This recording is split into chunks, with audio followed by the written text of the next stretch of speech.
Hello, I'm Professor Wonderlich. This is an architecture lecture course, Architecture Studio 2, as well as Architecture Theory. It's been a separate course in that at times, and maybe again. So this is a lecture on architecture theory, and this is my website you're looking at here. We also have this in Canvas, educational database that we're using. And I'll find it off of my website here. So go into architecture, and we are now in this course down here, Architecture Studio 2. Actually, I got a link to it from the syllabus. Bear with me for a second here. I got syllabus here. So this is Architecture Theory, or Studio 2. And working off the syllabus, links on the syllabus for the lectures.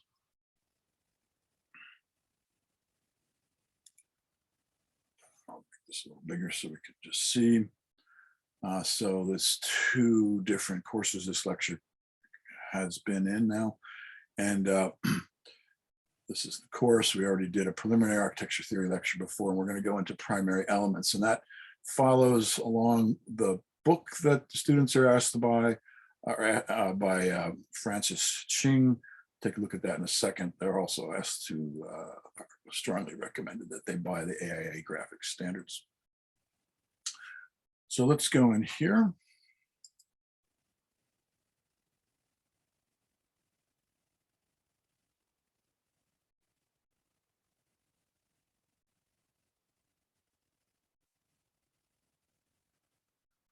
So this is on form. Oops, primary elements. Oh, I apologize. We're going to do primary elements first. Well, I can get to it from here. Primary elements. This is chapter 1. And so again, it's part of an lecture series. Let's see, I'm using Google Chrome here and see if it's nice to my using PDF for viewing purposes rather than a PowerPoint. If I don't have to scroll, I think that'll work. I'll just change pages. Okay. So again, this is a 7-part, 7 lectures, originally created a number of years ago. I created it. Some of these are going to break into multiple parts now, but this first lecture, this one will be just one continuous lecture. It's built on these texts. The main text, Ching, is what we're paralleling the most here, but also in the past, the architecture theory course text of Frank Lloyd Wright. I'm presently writing a book on Frank Lloyd Wright. I'm going a sabbatical a year from now to work on that and something else too, high-tech course in computer game design. These are other sources in this particular lecture. So primary elements. So we want to talk about the basic building blocks, the basic elements that we'll put together and create forms and spaces. And so a point, and we want to just talk about points, and also one-dimensional lines, 2-dimensional planes, 3-dimensional volumes in this lecture. And so they can be recognized in a number of ways, just points and light fixtures here. There's also points from overhead we're going to look at, aerial views, plan views of steeples and such. And then, of course, lines and how they fit in, and planes and spaces, volumes. So points mark positions in space relative to our environment, and they attract attention. In this case, the people here, they're showing that. These are from the text. You can see where they're from by the corner down here. Instead of putting a citation footnote, I put a picture of the book. Point generated forms in plan view. Fountains, columns, obelisks, towers, or domes. So we want to look at some of these. And so, they're not exactly a point, if in the literal sense, but they are a point in the sense of drawing attention to one center focal point and a space that can radiate around it. So towers and domes are points. This is Piazza San Marco. Oh, I'm sorry, this is in Florence. This is the Duomo in Florence. This is actually the whole story. There's a book you can read just about how this Brunelleschi's dome, they actually built the entire church without knowing how they could finish the dome. It was such a large span. And then they had a contest to see somebody could figure out how to do it. And they ended up putting a herringbone kind of spiral brick progression to make the structure work. But they didn't know how they were going to do it at first. This is a huge dome. It's the center of Florence. This is I took this in Portofino, Italy, and this point's on the edge of a cliff and defines the space of the waterway as well as the building coming up. It really stands out in that whole area. You can see it for miles as you take a boat from over here, from Santa Margherita and the Cinque Terre over here into Portofino. You circle around that. So again, it's not just, it's not literally a point, but from overhead, it's a point that radiates a space around it. This is Piazza San Marco in Venice, and this is certainly a focal point of this whole area. The best way to come into Venice is to fly into Venice Airport and take the water taxi, and you'll see this unfold as you come around and get off in the water taxi over here. The first time I went to Venice, I stayed right over here. I don't recommend doing that because there's 15,000 people fit in here every day when the cruise ships come in, the trains. It's a beautiful place if you go before 8 in the morning and after 6 at night when everybody gets back on the cruise ship and trains. But otherwise, it's a beautiful space. And this is a real focal point. This is in Narita, Japan, and this stands out. You can even see this flying, and this is where New Tokyo Airport is, which is actually 60 miles outside of Tokyo. So we flew into this in 2013, and there's a beautiful park that radiates all around this. It's kind of a central focal point of this beautiful old town, which is an event in itself to see. You think an airport town would not be of interest, but it's worth just staying itself in Narita. And it generates a space around it. These are tower. This is in Genoa, Italy. I was building on my house and looking for inspirations, and so this is one tower in Genoa. It's where Christopher Columbus was born. This is on the coast, the northwestern coastline of Italy, and that's where Christopher Columbus was born. There's another tower also in Genoa, Italy. We're just looking at towers and points. This is in Trento, Italy, Trentino Alta, up near the Brenner Pass. These are the Dolomites of the Swiss Alps. So there's a Swiss canton that butts right up against this, and St. Moritz and everything is right over the hill here. I actually drove from Switzerland over the Alps, which was a mistake to get here the second time I came here to teach a course at the University of Trento. Don't recommend driving over the Alps. That took 10 hours. I went back on the autostrada through the Brenner Pass. If you don't know what that is, that's a huge gorge. The Alps are almost impenetrable by old-fashioned troops, even flying planes. And so, the Romans used it, and then even in World War II, the American bombers based in Italy, fly through the Brenner Pass. It goes to Austria, and so it's deep, deep gorge. So this is up in the mountains of Italy. It's half German speaking and half Italian speaking. Actually, if you go to the upper altitude settlements, they speak German, and the lower altitudes Italian. It's because it was part of Austria until in the 1900s. This is Mons, Belgium, right on the border of France. This is actually where NATO headquarters is, SHAPE, Supreme Headquarters, Allied Powers Europe. This is Rome. The students have an assignment coming up to fly over Rome and with Google Earth and find something of interest, not necessarily a point, but this is the dome of St. Peter's, the Vatican. There's a couple more domes. These are in Venice. This is back in Florence. We already looked at that one. I have not visited this one. It just was an interesting one. I think this is out of the book. This pyramidal composition culminates in a spire that establishes this fortified monastery as a specific place and landmark. So you can see the concentration of design going to a point. This is St. Peter's in Rome. So the Pope lives over here. This picture I took from the steps of Basilica, St. Pietro's, St. Peter's, looking out. The body of Rome is back that way. Rome is a separate entity in itself, and the Swiss guard that. It's self-governing within Italy. The Vatican Museum is a whole day's thing, really worth seeing. Over to the left here, it's where the Sistine Chapel is and tons of marble. If you ever go, try to get early tickets. Otherwise, there's a 3-hour line. Luckily, I got very early in the morning. I just walked right in, and I didn't go during peak times either.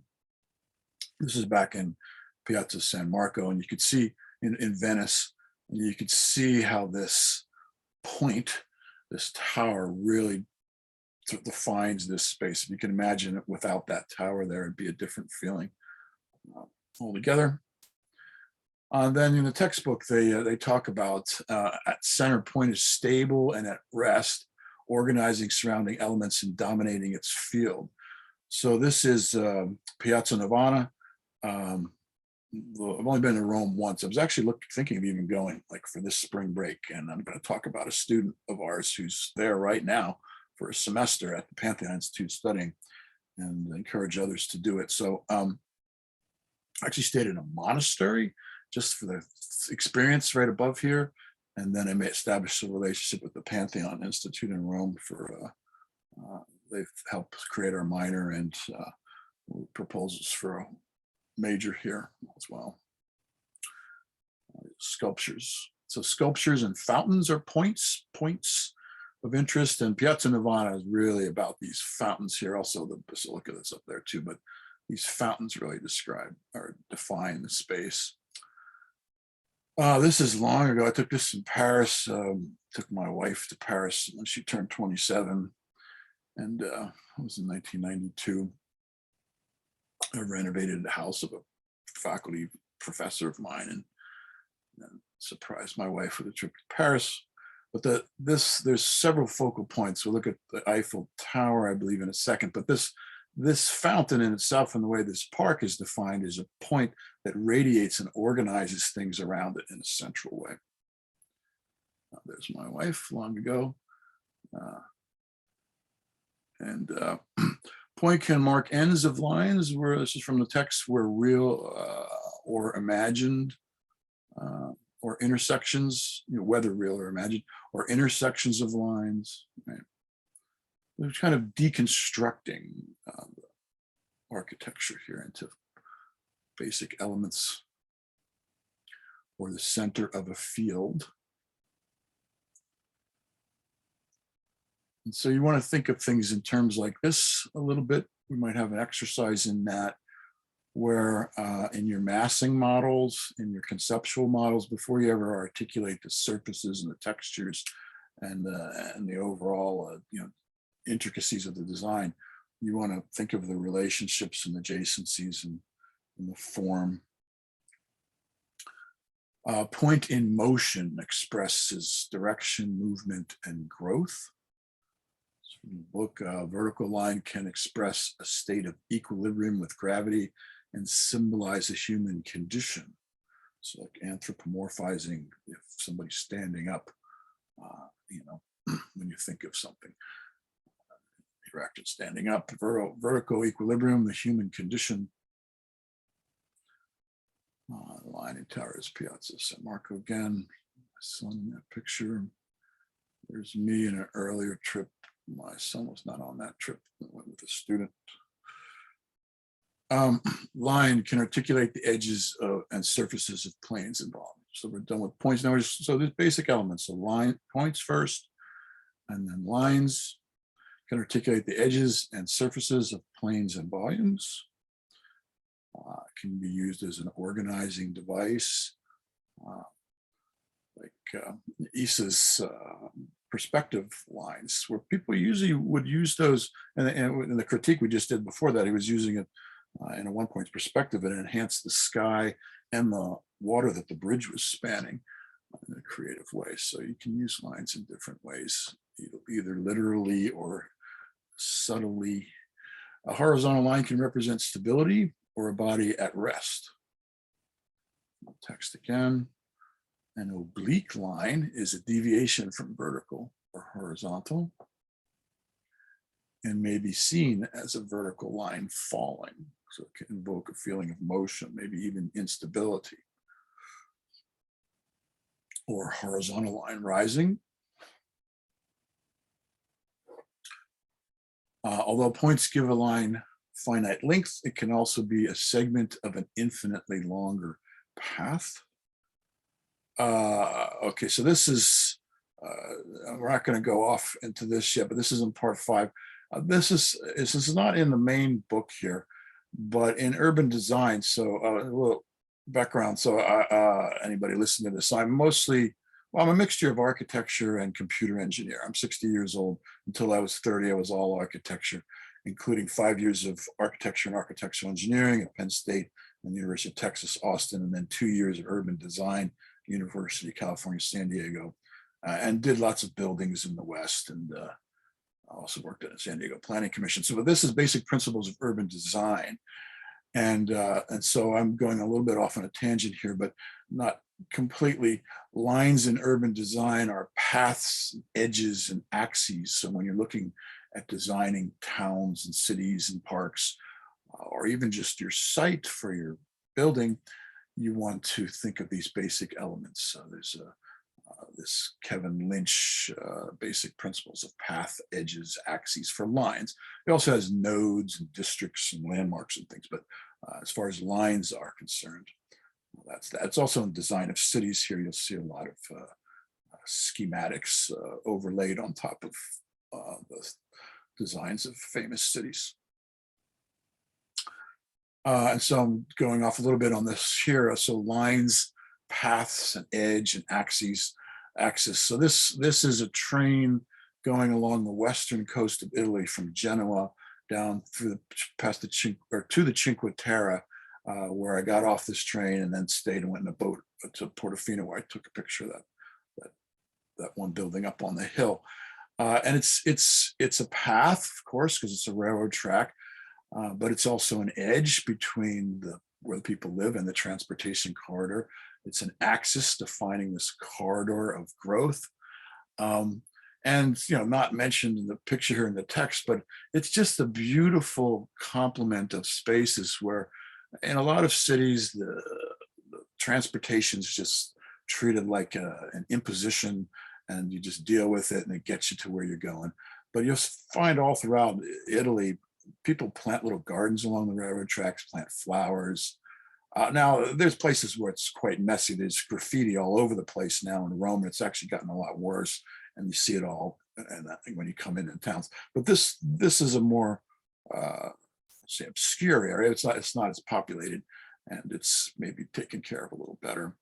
And it's just a beautiful thing when the facilities, the infrastructure can be done in a beautiful way, as well as engineering.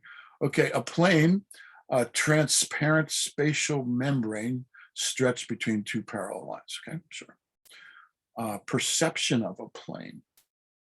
So we see here coming out of the picture in perspective, some lines that when you stretch a membrane between them will create planes, but there's a perceived plane here. And you can play with that when you make colonnades. It can give you a sense of comfort and edge to a building with columns while being penetratable for egress, access, and aesthetics, and sunlight and wind. So we see that here, perception of a plane, perception of the plane. And here, in case in point, so lines can form a series of columns establishing a colonnade on the penetrable boundary plane of adjacent spaces. So again, it's giving you separation, it's defining edges and spaces, adjacency, but separation, compartmentalizing while making a part of a whole. And and it's a perceived plane in a nice architectural way. Penetrable boundary of adjacent spaces. Planes, so those, I think all of you have seen this before. This is a tutorial, and there's a lot more in it now. I don't know if there's actually a link here, but there's a whole, you can find on my YouTube channel, on my website, whole tutorials of perspective drawing. That's what you see on the right here. A plane, shape is the primary identifying characteristic of a plane. It is determined by the contour of the line forming the edges of the plane. Because of our perception of shape, it can be distorted by perspective with foreshortening. So, you know, those of you, I think all of you have drawn now, I know you have with perspective, that, you know, lines, I mean, these windows are the exact same size, but the one closer to you, this is a little longer and that's shorter. So it's, you know, it's not orthographic orthographic projection like you would do for a mechanical drawing of a gear or something. This is how things really look and how architecture needs to be treated. Plane surface, so of planes, surface, color, pattern, and texture affect its visual weight and stability. So in that intro lecture where I summed a lot of parts, and you actually have an assignment coming up next week with a basic introduction to architecture theory and an analysis of something that you're choosing. Now we're drilling down into more detail here of the, you know, the color, you know, the textures, the colors, patterns, and textures affect the visual weight and stability. So the evoking of certain emotions and thoughts and feelings based on how you choose these things. Solid plane is static, it carries more mass. Textured plane is more active, but has less mass, right? This is emotional, you know, perceptions. Rotating plane builds mass where planes overlap, while rotation, is a misprint in the book, adds movement. And overlapping does that in 3 dimensions, just that, right? It's tension, I could read all day. The solid plane carries more mass, and so we expect it to advance, and textured plane to recede into the background. And over here, we expect the sphere to advance, and so tension is reduced here. Right. So, you know, why do people feel comfortable in certain spaces based on what you've designed, or not as comfortable? Okay, so we start putting the planes together in different ways. And we'll extend this in certainly the form and space chapters quite a bit. Planes define limits or boundaries. The overhead plane can be a roof that spans shelters and interior. Ceiling plane, wall planes,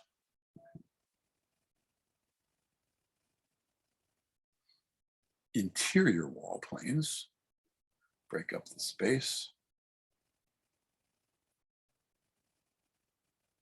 Their relationship to each other, the size and distribution of openings determine the spaces they define, and the degree which adjoining spaces relate. So Frank Lloyd Wright played quite a bit with this, and a lot of others. The Japanese tend to have more open floor plans and more open living in general. The privacy that we enjoy in Western civilization is not quite the same in Eastern civilizations. People tend to sleep all in the same room often.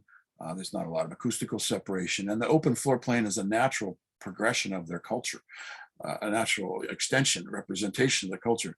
And then Frank Lloyd Wright, with his love of Japan, first viewing in the 1893 World's Fair in Chicago, and then visiting Japan, collecting Japanese things, living in Japan eventually, he brought those ideas back, opening up the floor plan. So these walls being not so compartmentalizing, that was an Eastern thought thing, and Frank Lloyd Wright, a lot of his organic design he brought to the United States, broke the idea of the Victorian and colonial compartmentalization of buildings in Western thought in this country, and revolutionized some of the design that he inspired.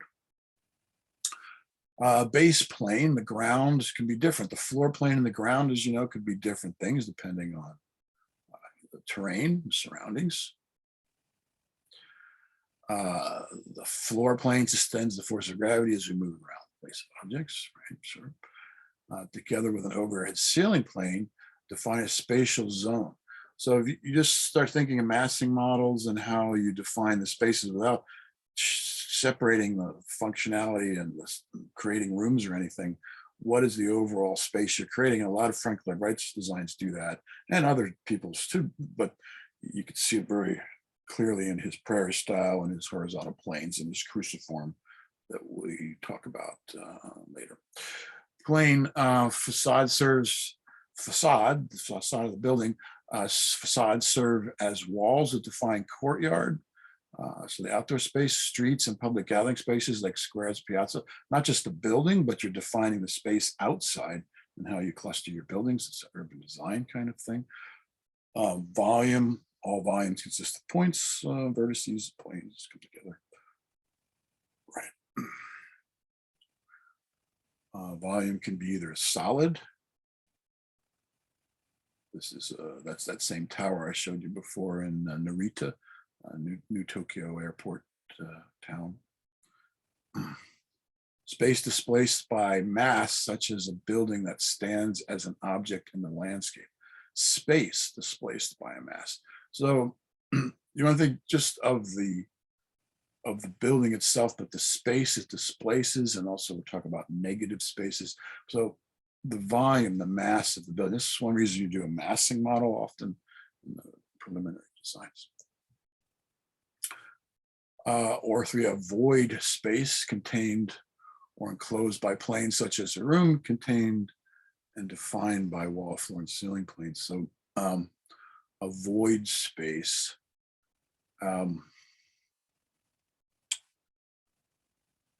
Space. Volume. Many spaces are not discrete volumes, rather they merge with or overlap adjacent spaces. Retaining their identity as singular entities. So that's the trick. And Frank Lloyd Wright and others, you do that by changing the elevation of your floors as you go between spaces, changing the elevation of your ceilings, changing your lighting, the way it works. You can define individual spaces even when it's a wide open floor plan. Important to discern reading of space, sure. Lines put together provide support as posts and columns, of course, the structure, but also articulating the space, but yes. Creating a perceived volume. This is why we do that exercise of barn frames. Most of you, I believe, have done in one of my courses, making a barn frame and then the skin afterwards. Thinking of the skeleton defines the shell. Linear volume. This is from the book here. This is kind of an odd thing.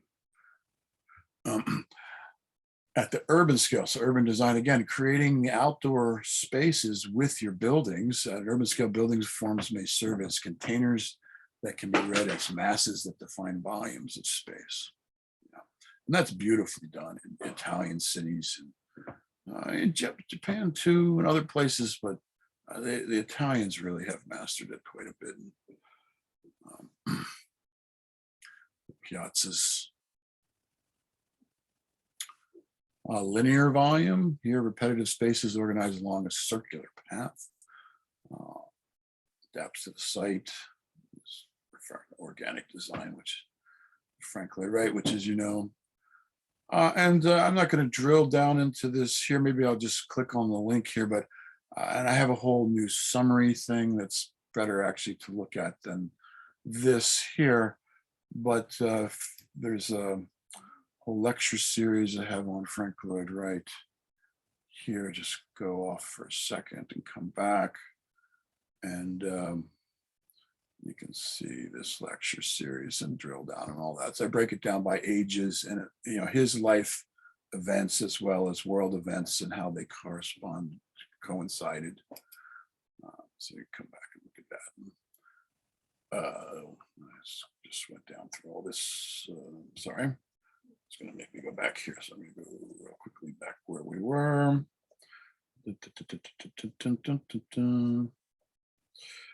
So look at that. I thought it would just come back to the same spot.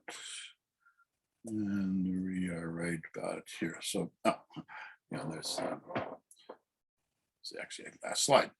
Okay, so then let's just look quickly at an assignment that's related for this in this particular class right now that students are doing. Maybe in the future, anybody watching this video may do something different, but this assignment coming up, actually it's related more to the previous assignment that we did, our previous lecture that I'll just click it open. So this is the first lecture that's referring to here that was done before the one we just did. And the students then go to Google Earth and fly around, find a building of their liking and use these introductory concepts here and define it that way. So I won't go into that lecture here, but let's go into Google Earth and just, for example, because they need to go to Rome, we'll do Venice. And hopefully this won't take too long to load. This is high bandwidth doing Google Earth. Okay, good, we're okay, looks like. And let's do Venice, Italy. So the students will go to Rome and do what I'm doing here. Here. Fly down here to Venice. Zoom in to Venice. Piazza San Marco's right here. And then I'm asking them to find a building that they like. Now, it doesn't have to be a tower, but let's just put the tower in the middle here for fun. That, and then hit the 3D. I'm asking them to do that. And then just rotate around whatever it is. Again, we're doing it around a tower here, which is not centrally located, so it actually creates a tension, architectural space tension. If it was right in the middle, it would be a different feeling. So just circle around this tower, for example. You don't have to do a tower, do any building. The Basilica San Marco, the Bridge of Sighs, if you've ever heard of that. There's a Robin Trower song about it. This was all seat of government. During medieval times, this was all the wealth went through the waterways. And so there was Bruges up in Belgium and Venice here, and the port cities around the Mediterranean was the most thriving parts. And a lot of the wealth during the medieval times coming out into the Renaissance accumulated around places like Venice. So extremely wealthy. So there's a seat of government, seat of trade, and there was a courthouse here. And when you're sentenced to some jail time, you'd have to cross this Bridge of Sighs here, and people would look out the window and sigh one last time before they got locked up over here. So anyway, so I want students to do 1 360 around whatever it is they're looking at, then do it again in particular, and then do a screenshot of a particular view, and then insert that into a Word document. Oh, go around again. Get the idea. Okay. And then we'll go back in here. So go to Google Earth, do that, search for Rome, in this case, fly around the city and find a building that you would like to analyze. From any time period, including ancient Rome, the Renaissance, medieval times, or modern times. Put the building at the center of the screen and click on 3D and go around it, circle around it. Let the software do a full 360, then do it again. Pick a spot that you like, take a screenshot, insert it into a Word document. Then in the same document, state which time period you've picked, Renaissance, medieval times, modern times, Renaissance. Then fill in something for each of these. And again, these were just our initial criteria for architecture theory in a broad overview lecture that didn't break down into all the little pieces. And that's from actually course content I had at University of Texas, Austin architecture class from the professor there in 1983. And so I'll refer to that lecture. Okay. All right. So let's do this here. Can we stop recording now? Okay. So it's 5:10. We'll do a couple other things here. Some of this is just for fun. Let me go to Facebook here. And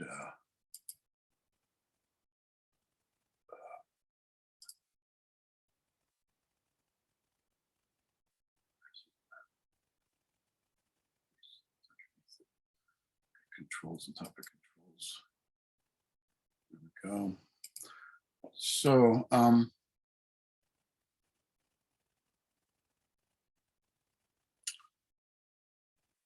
this is my Facebook page. So Paige Parsons. She's now at the Pantheon Institute in Rome. Look, she's pictured for a whole bunch of new things. And let me tell you a little bit about this. And we're not recording anymore, so you can just yell out if you like stuff. So she had originally looking at through school doing the I don't want to say canned, but the pre set up programs through our international office in Italy. Now, I had spent quite a bit of time a while ago assessing in Italy 6 different schools and interviewing people, and I wrote a report for the Brethren College Abroad that represented 127 different American schools, and I was trying to get help establish a relationship with the school in Italy, because at the time we didn't. Now politics changed, that BCA moved off campus, they got a new president. I lost connection with them, but nevertheless, we still have a relationship with the Pantheon Institute in Rome, and so they helped us create the minor in architecture. Dr. Pat Ricci and I, 11 years ago now, 12 years ago, I forget. And then more recently, he wrote another letter. The president of the Pantheon Institute in Rome, Romola Mutamocci, and he's so I'll just give you all that history, but he was formerly the head of the Penn State architecture program, and Penn State students still go here mandatory for a semester. I think it's mandatory, but it must not be mandatory anymore because there's so many of them there. But let me just show you some of these pictures. I asked her, can I share these? We'll quickly go through these. So at first I was concerned because of COVID, right?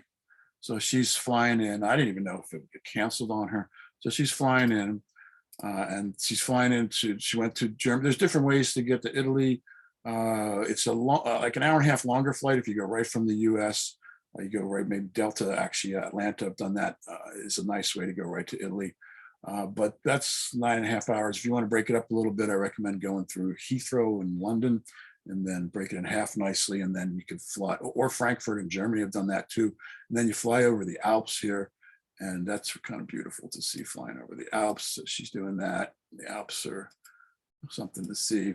They're real jagged. They're not as high as the Rockies if you've flown over those, but they're real spectacular relief. And so she's just taking pictures now of Rome. This is the dormitory. So they have 3 different kinds of dormitories in different areas. I won't go into all the details here. This is a particularly beautiful building down in Trastevere area of Rome, right over the river from all the historic centers. It's a big college area. There's several big universities, Italian universities and American schools in Italy. Sapienza University in Rome has 100,000 students. So it's a big, I'd say a party place, but it's certainly an active place. And there's beautiful dorms, and they have their own piazza with rock in the middle that they leave of marble that the students can go out and chip. They used to be, I have to check if it's still there, but 10 years ago was the last time I was in Rome. And this is her dorm room. She shares, plenty clean, plenty views. It's semi-tropical, so it's actually warm there this time of year, like 60. So this is her dorm, you see. So it's fully equipped, nice and clean. That's all that. And then she starts school. up here. You can see all this.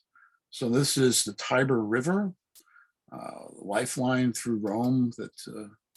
And there's sculpture everywhere, of course. This was a castle that the Pope, was a tunnel actually underground, a secret tunnel going to where the Piazza San Pietro and the Basilica San Pietro, where the Pope lives. This is the Pantheon. You've heard me talk about, Dr. Ricci talk about. This is a 2,000-year-old temple. I mean, it was to Roman gods at first, and then it was Catholic after a while, and then it became a governmental thing. It actually is 10 feet higher, or this ground here is 10 feet above the actual ground. There were steps that got buried because over 2,000 years, there's 10 feet of dust, 10 feet of dust just accumulated. So this, imagine this set up higher. The Pantheon Institute, by the way, has over to the left here, the main school classrooms. I've sat in courses in Italian speaking and architecture, and then there's studios are around to the right. It's not a big place. It's all about architecture, but there's courses that will transfer as core as well as architecture. If you wish to go. This is the studio space, studios. They're nice studios. Real close by. It's a beautiful area, safe, very safe area of Rome. There's Pantheon Institute again. This is a classroom. The classrooms. This is a very nice classroom. I sat in a couple lectures in here. Oh, here's the president of the Pantheon Institute, Romolo.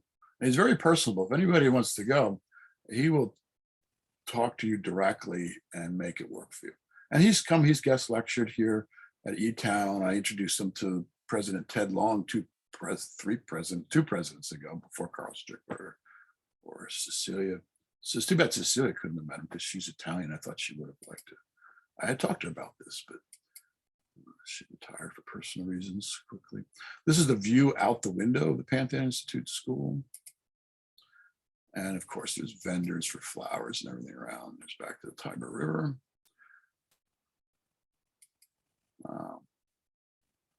I was going to actually surprise all of you and say, hey, I'm going to Rome 2 weeks. If anybody wants to meet me there, I'll help make it work. But my wife and I discussed it, and it's not the best time. The COVID restrictions, I mean, even if you have tested, you've got to test before you get on the plane. But if you accidentally test positive, even though you've been vaccinated, you have to quarantine in special places, and I mean, that just screw up everything. So these are her friends. These are the town streets. This is like Trastevere across the river. Everything's old, of course, beautifully old.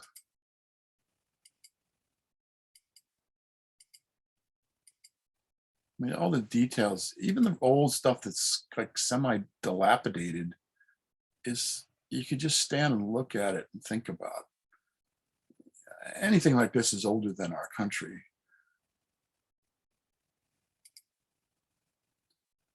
It's beautiful spots all around, so you get a feel. And there is graffiti around, and more, and it's gotten worse actually. I don't know why they don't stop it, but it's a shame because absolutely beautiful architecture. But kids, I guess. So you get a feel for that. There's the Tiber River again. I'll show you a couple other things here. That was informed. A lot of these pictures out of context won't have any meaning. It's just you have to feel these places. These Roman ruins, you have to dig down to find Roman ruins. So a lot of times they'll be planning a new building and they start digging, and again, there's 10 feet of dust. And then sometimes you don't even know there's something under there, and then they find some ruin. I saw one modern building that was arched over top of Roman ruins. Like, they actually started building, like they cantilevered the new building over top of this, and then they lit this up underneath. You could see like through a crack, sort of.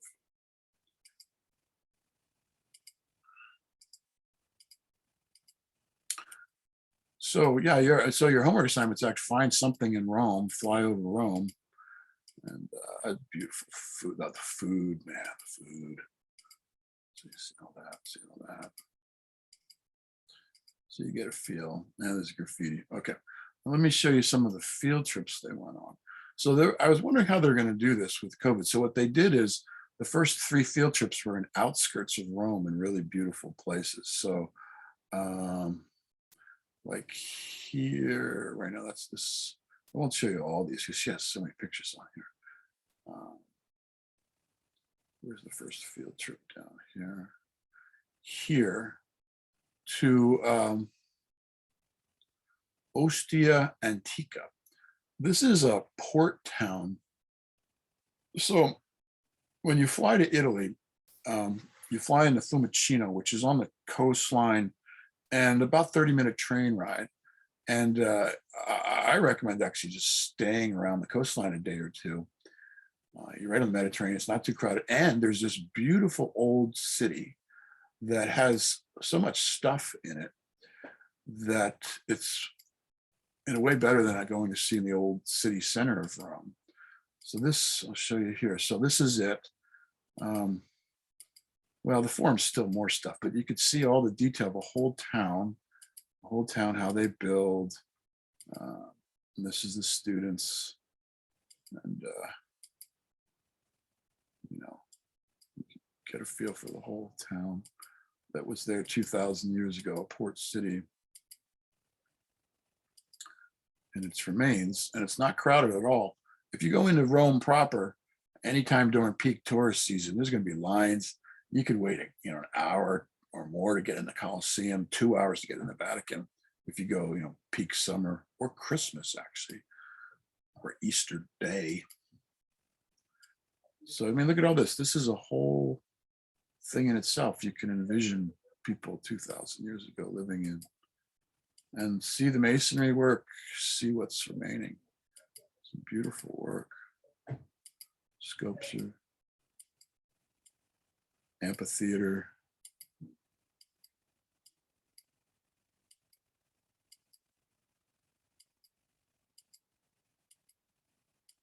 Let's do a little Google Earth here. I'll just give you a feel for where this is.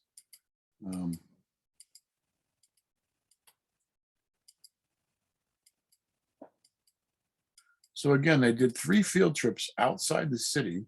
This is Roman toilets. They had underground plumbing 2,000 years ago. Toilets. Now they mixed their storm sewer and septic. Any of your engineers, Dr. Reed's class or otherwise, you should know, you just don't do that in civilized worlds. Otherwise, your stormwater is going to flush all your sewage into the streets during a storm. You want to treat your sewage. So let's do Google Earth now and copy the name of the city here.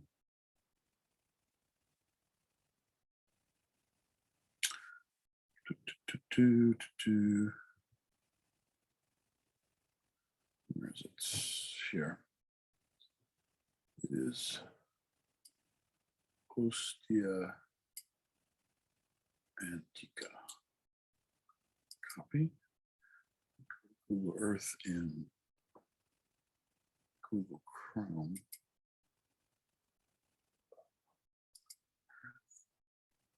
Search.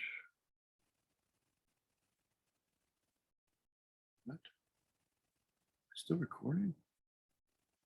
Holy crap.